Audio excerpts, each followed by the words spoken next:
There's something I've been hearing about a fair bit in different contexts.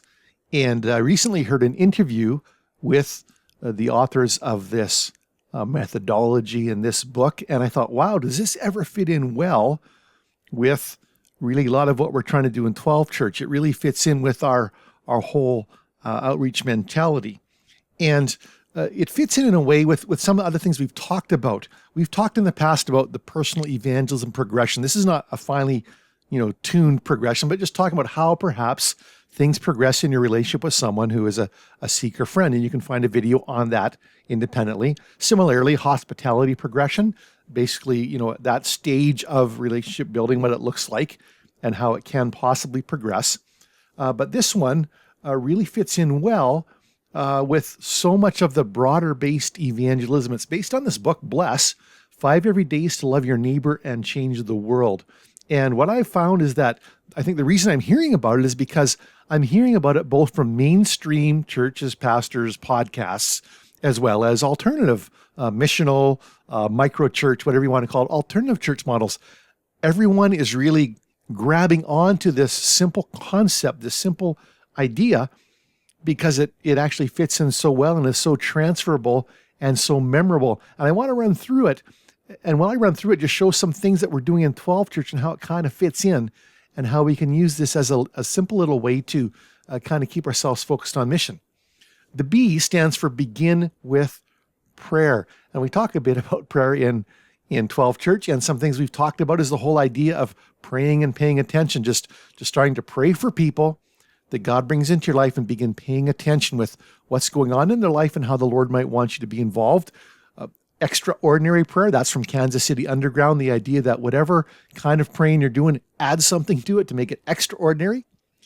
We have these simple prayers of asking Jesus where he's at work and how then do you want me to join you? That's tied to the what next, Lord prayer. As you're praying for people and interacting with people, you ask, Lord, what's the next step that I should take? We have the prayer in Acts chapter 4 where there's opposition, and so they pray for the Lord to stretch out his hand and heal and perform signs and wonders, to do things that only he can do. And of course, in Acts 26:18, the pattern prayer for praying for those who are far from God, that their eyes would be opened and they would turn from darkness to light, from the power of Satan to God, that they'd receive forgiveness of sins, a place among those sanctified by faith in Jesus. So begin with prayer. And there's a lot of different ways to praying. This is just a snapshot. But as I say in the evangelism training, prayer is at least half the job of evangelism. And I want to say, even as we look at this 5-letter acronym and these activities, that I think we need to heavily weight the prayer side. Because it's in prayer that battle is done. It's in prayer that we ask for direction and seek direction. It's in prayer that a lot of invisible things that need to happen will happen. So begin with prayer, and of course, keep the prayer going right through. The L stands for listening. And the idea here is that this takes time. And we need to learn to ask good questions of those who we're relating to. And this is a natural place to say, Lord, as a part of the what next prayer, what's the next question I should ask?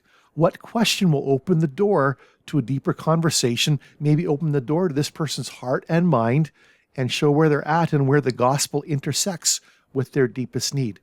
And listening, of course, means focusing on them as opposed to, focusing on yourself. Learn to be a good listener, learn to ask good questions.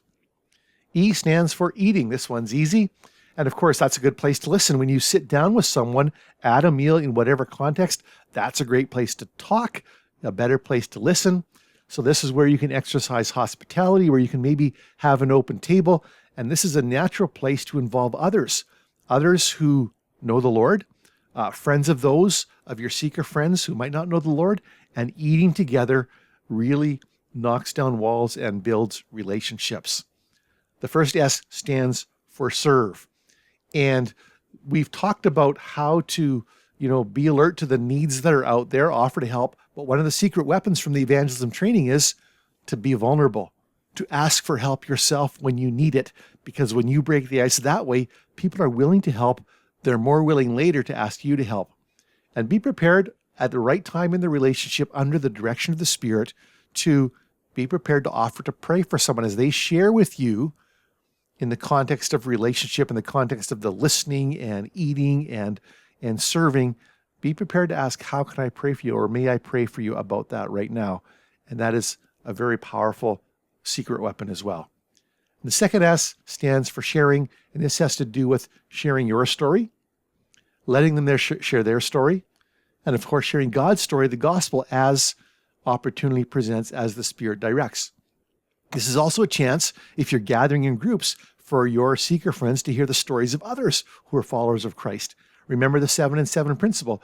People need to hear the gospel multiple times and know multiple people who are following Christ, typically before they come to faith. And so this gives you an opportunity to help them engage in this way. And the sharing becomes a natural avenue for the gospel. So there's the very simple B.L.E.S.S acronym. I haven't even read the book yet. I actually downloaded it today, but I heard this outline on the podcast. It's so memorable. You can remember it. I looked it up just to make sure I had it right. Begin with prayer and keep praying. Listening to them, learn to know the person's heart, their life situation, eat with them, build deep relationship, serve them, allow them to serve you, and then share your stories, ultimately God's story as a part of that. What an excellent little memorable way to frame up our mission. So begin with prayer and then take the next step.